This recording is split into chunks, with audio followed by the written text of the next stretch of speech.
सोलापुरातून आषाढी वारीसाठी एसटी महामंडळ सज्ज झाला असून तब्बल 5,500 गाड्या या वारकऱ्यांच्या सोयी सुविधांसाठी सज्ज झाल्या. आषाढी एकादशीच्या पार्श्वभूमीवर विठ्ठल रुक्मिणीच्या दर्शनासाठी येणाऱ्या लाखो भाविकांचा प्रवास सुरक्षित आणि सुखकर व्हावा यासाठी राज्य परिवहन महामंडळाने कंबर कसली आहे. यंदाच्या यात्रा काळात 5,500 विशेष बसेस सोडण्याचे सूक्ष्म नियोजन करण्यात आले आहे, अशी माहिती परिवहन मंत्री तथा एसटी महामंडळाचे अध्यक्ष प्रताप सरनाईक यांनी पंढरपूर येथील आढावा बैठकीत दिली. या बैठकीला एसटी महामंडळाचे उपाध्यक्ष डॉ. माधव कुसेकर, नगराध्यक्षा प्रणिता भालके यांच्यासह विविध विभागांचे वरिष्ठ अधिकारी उपस्थित होते.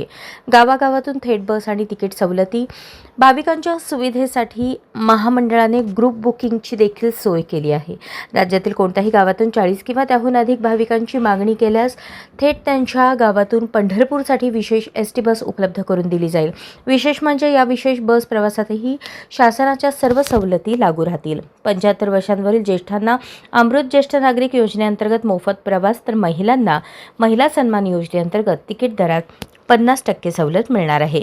यात्रा काळात होणारी गर्दी लक्षात घेता पंढरपूर परिसरात चंद्रभागा, भीमा, विठ्ठल कारखाना आणि पांडुरंग ITI कॉलेज अशा 4 तात्पुरती बसस्थानके उभारण्यात येणार आहेत. परिवहन मंत्री प्रताप सरनाईक यांनी स्वतः भीमा बसस्थानकाची पाहणी करून तेथील पिण्याचे पाणी, सुलभ शौचालय, संगणकीय आरक्षण, चौकशी कक्ष आणि CCTV यंत्रणेची पाहणी केली.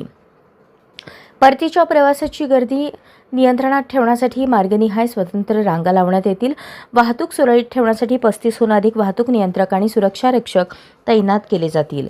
वारीच्या काळात रात्रंदिवस सेवा बजावणाऱ्या महामंडळाच्या सुमारे 13,000 चालक, वाहक, यांत्रिक आणि पर्यवेक्षकीय कर्मचाऱ्यांसाठी चहा, नाश्ता आणि भोजनाची व्यवस्था परिवहन मंत्री प्रताप सरनाईक यांनी स्वतःच्या खर्चातून केली आहे.